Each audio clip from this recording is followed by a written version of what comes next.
Bonsoir mesdames, mesdemoiselles et messieurs, bienvenue à ce journal dont voici les principaux titres. Sous le thème « Le nouvel arsenal juridique de la fonction publique », notre pays célèbre la journée mondiale de la fonction publique.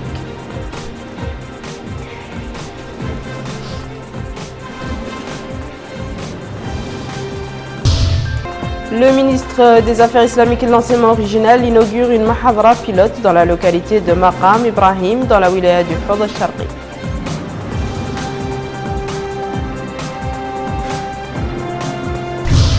Les forces irakiennes continuent leur offensive près de Fallujah pour éliminer les derniers bastions de l'État islamique.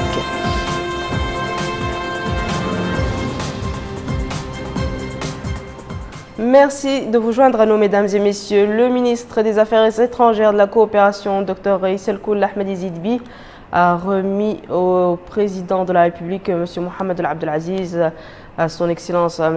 Hassan Sheikh Mahmoud, président de la République fédérale de Somalie. Le message porte sur une invitation à prendre part à la 27e session du Conseil de la Ligue arabe au niveau du sommet qui se tiendra à Nouakchott le 25 et 26 juillet prochain. Le ministre a également informé le président somalien sur l'état d'avancement des préparatifs pour l'organisation de ce sommet. La rencontre s'est déroulée en présence du ministre d'État somalien des Affaires étrangères et d'autres hauts responsables somaliens. Tenue aujourd'hui de la conférence des présidents à l'Assemblée nationale sous la présidence du député Mohamed El Bouyli, le président de cette chambre. Au cours de la réunion, une nouvelle programmation a été tenue au terme de laquelle 2 projets de loi ont été transmis aux commissions spécialisées pour études approfondies. Le premier projet de loi porte sur le financement du programme des opérations de la CDD pour les années 2016-2019.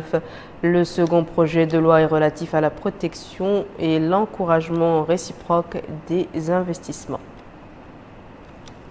Nous restons à l'Assemblée nationale où la Commission des ressources humaines s'est réunie aujourd'hui sous la présidence de la députée Mme Meimouna Mtetaki, sa présidente.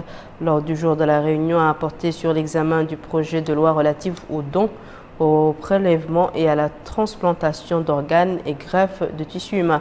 Le gouvernement a été représenté par le ministre de la Santé, professeur Khan Boubacar, qui a fait une présentation du projet de loi qui sera soumis à la prochaine plénière. La Commission des affaires islamiques, culturelles et sociales du Sénat s'est réunie aujourd'hui sous la présidence du sénateur M. Mohamed El-Talib Abdallahi, son président.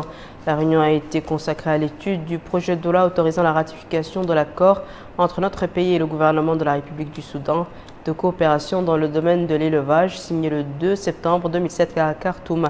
Le gouvernement a été représenté à cette réunion par la ministre de l'élevage, Mme Fatma Van Tsouena.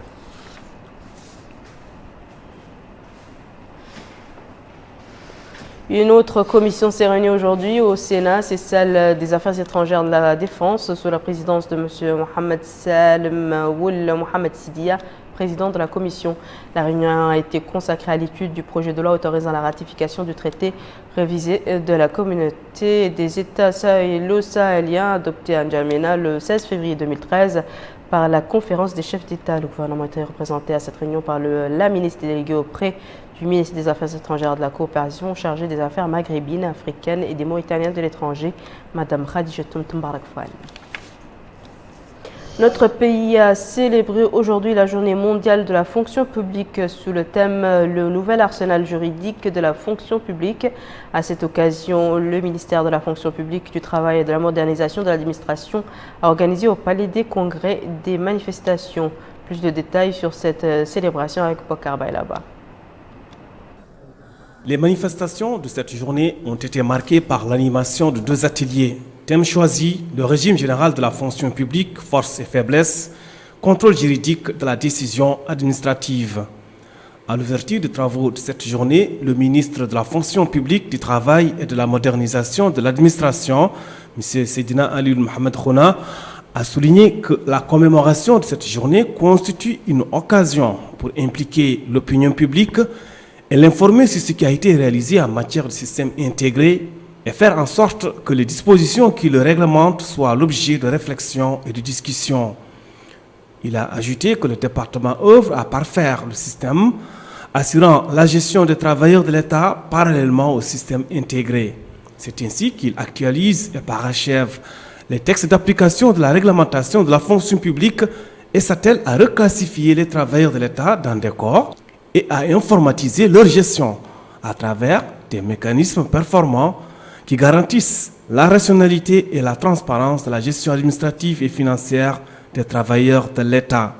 Il a précisé que dans le cadre des étapes déjà franchies, la Commission nationale d'équivalence des diplômes a été réactivée et renforcée, tout comme elle a été renforcée par une cellule technique chargée de s'assurer de l'authenticité des diplômes qui lui sont soumis.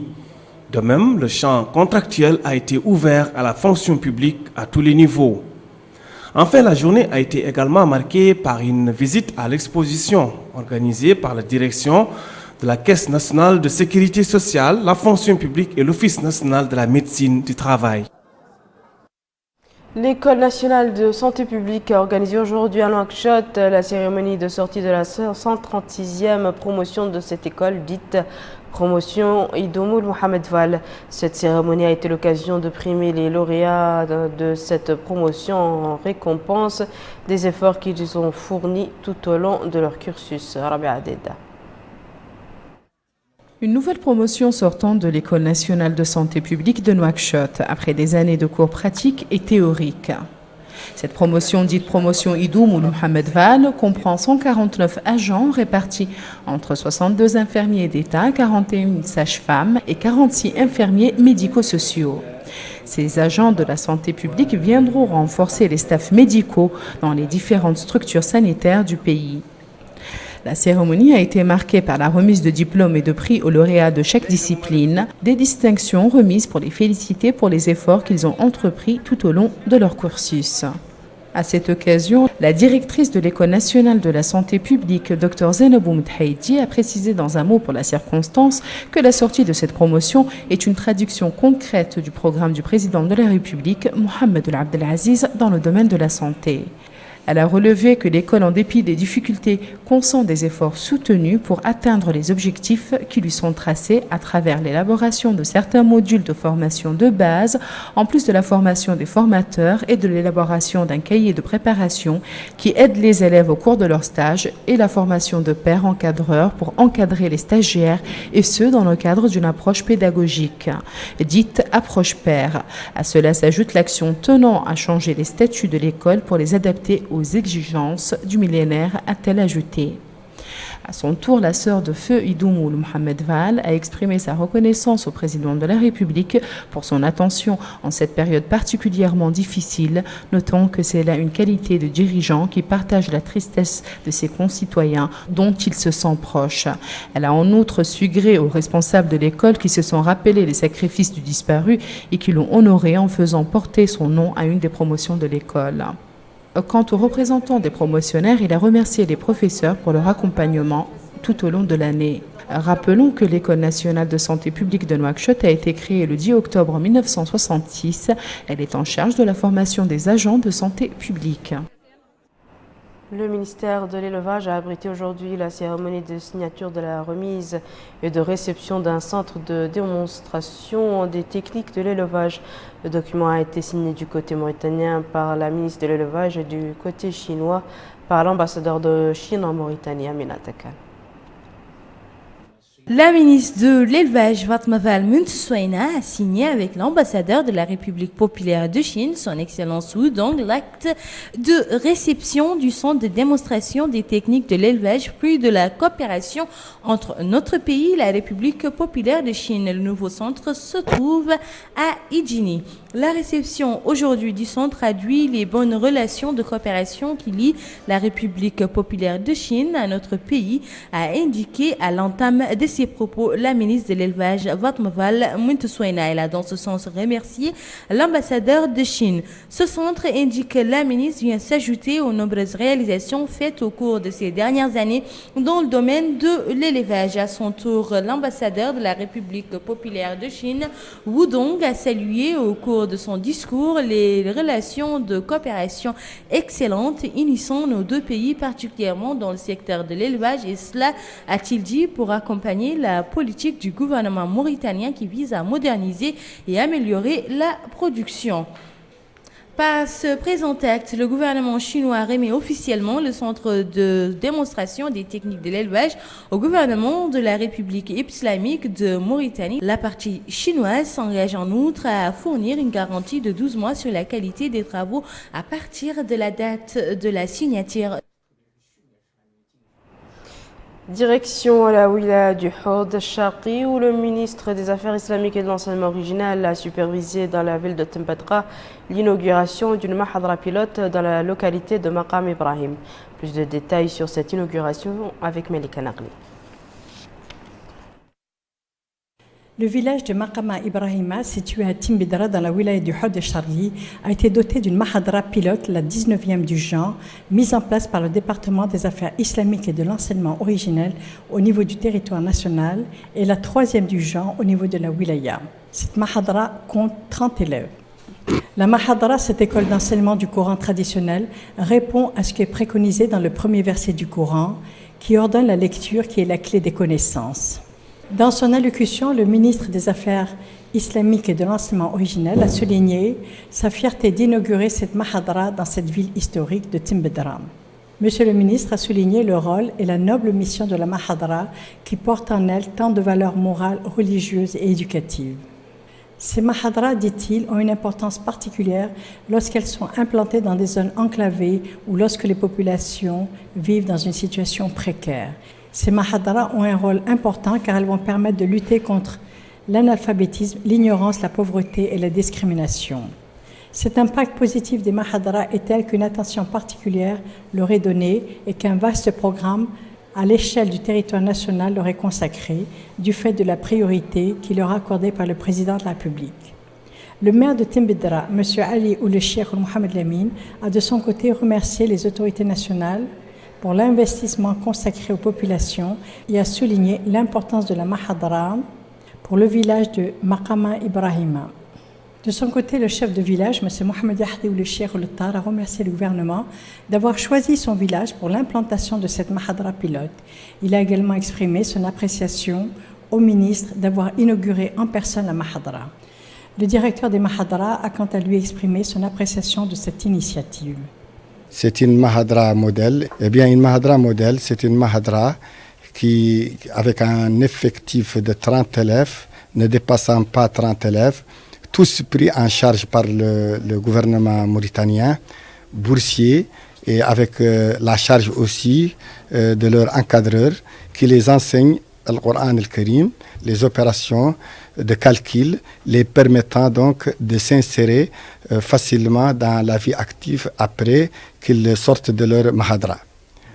Cette mahadra aussi est une occasion pour un peu combattre, sinon beaucoup, combattre les séquelles de l'esclavage que notre société, comme toutes les sociétés traditionnelles, a connu.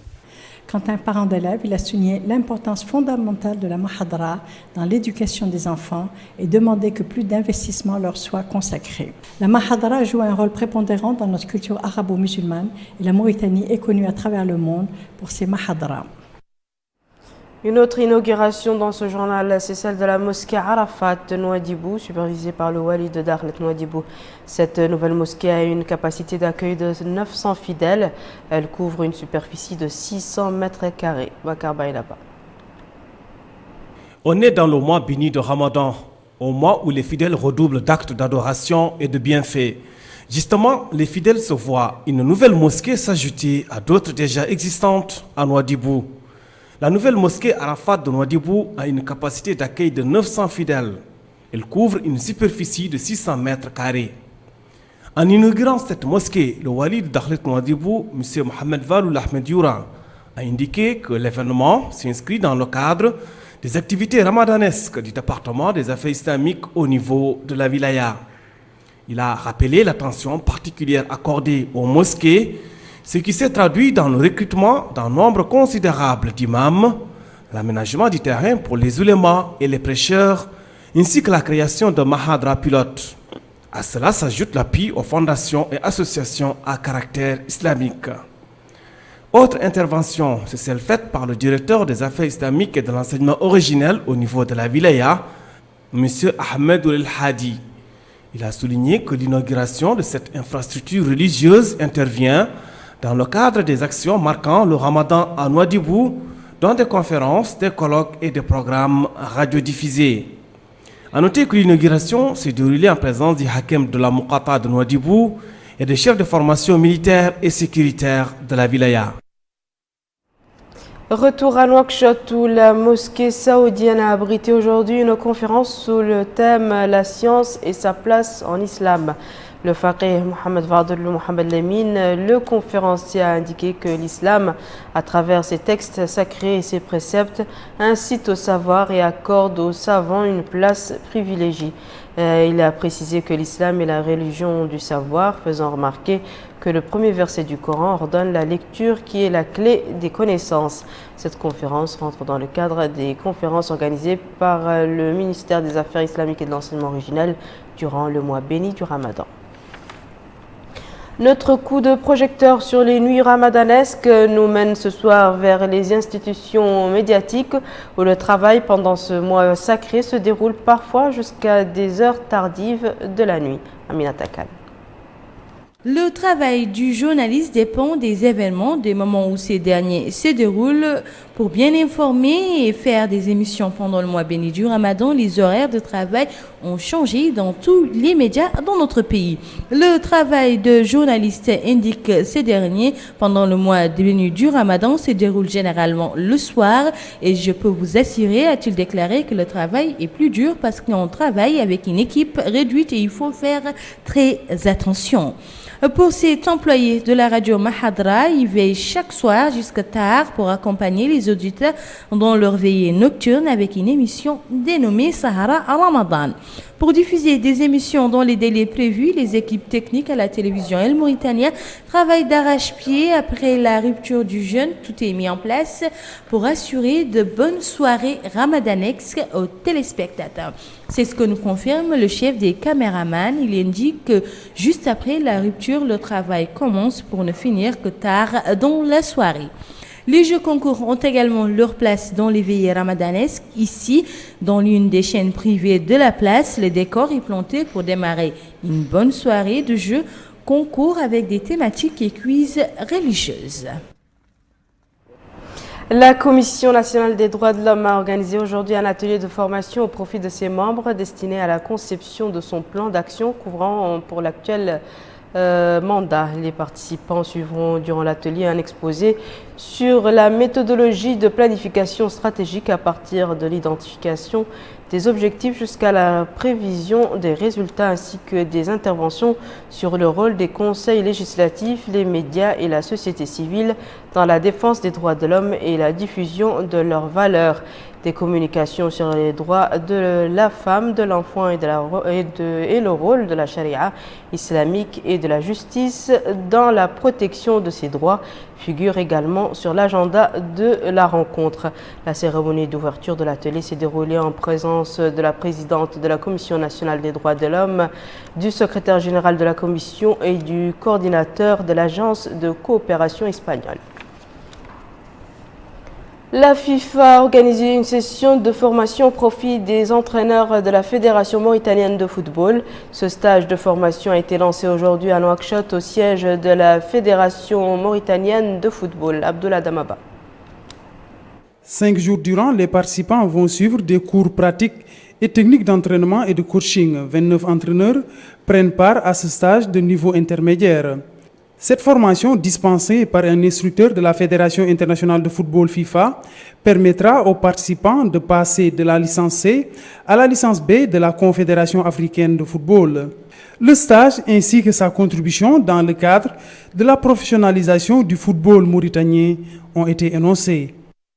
L'intérêt de ce cours est d'importance pour vous tous, car il servira de probatoire à la licence C de la CAF et à laquelle vous aspirez après avoir passé avec succès les diplômes fédéral 1 et 2 de la Fédération mauritanienne de football. Quant à vous, chers participants, je vous exhorte à mettre à profit les solides connaissances que vous aurez à acquérir au cours de ce stage pour donner une nouvelle impulsion au développement de notre football national. Au sortir de ces travaux, les participants disposeront à coup sûr d'aptitudes leur permettant d'acquérir une certaine expérience dans le domaine du football. L'expérience, comme je vous ai dit ce matin, c'est un vécu, ça ne s'achète pas, ça ne se donne pas, il faut la vivre. Et par conséquent, j'essaierai de vous aider dans votre carrière future. C'est important pour vous la formation et j'espère qu'on passera ensemble un cours vraiment judicieux et bénéfique pour vous, pour votre carrière future. Les participants ont pour leur part exprimé leur bonne disposition d'accompagner le processus de professionnalisation du football local. Nous sommes là actuellement pour faire des cours intermédiaires pour préparer la licence BCAF. Parce qu'on a déjà passé la licence CCAF. C'est pour mieux nous préparer pour la licence BCAF, pour essayer de préparer la saison prochaine. Et que ce que le président de la fédération vient de nous annoncer, que actuellement on va essayer de faire maintenant pour essayer de professionnaliser le football mauritanien. Il faut rappeler que cette formation a lieu annuellement. Nous refermons ce journal par l'actualité internationale en bref et en images avec Rabia Deda.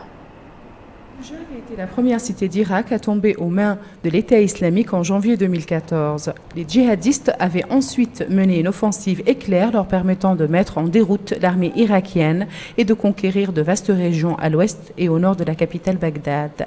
Esquisse d'un califat autoproclamé à cheval sur l'Irak et la Syrie. Mais depuis plus d'un an, l'État islamique a perdu les 2/3 de ses territoires face aux avancées des forces irakiennes soutenues par les frappes des avions de la coalition internationale conduite par les États-Unis. Inquiets du flottement qui s'installe, les dirigeants européens ont exhorté aujourd'hui les Britanniques à engager au plus vite leur procédure de divorce avec l'Union européenne, avertissant qu'ils ne bénéficieraient d'aucun traitement de faveur. 5 jours après le référendum qui a vu son pays choisir de quitter le navire européen, le Premier ministre David Cameron a appelé à une procédure aussi constructive que possible, tout en maintenant qu'il ne l'enclenchera pas lui-même. Voici à présent, mesdames et messieurs, le rappel des titres. Sous le thème « Le nouvel arsenal juridique de la fonction publique », notre pays célèbre la Journée mondiale de la fonction publique.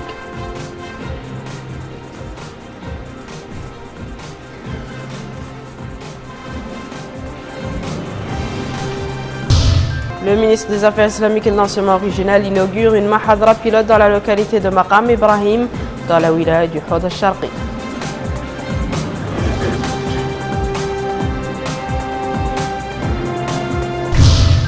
Les forces irakiennes continuent leur offensive près de Fallujah pour éliminer les derniers bastions de l'État islamique. C'est la fin de ce journal, mesdames et messieurs. Merci à vous de nous avoir suivis. Merci de fidélité. À très bientôt, Inch'Allah.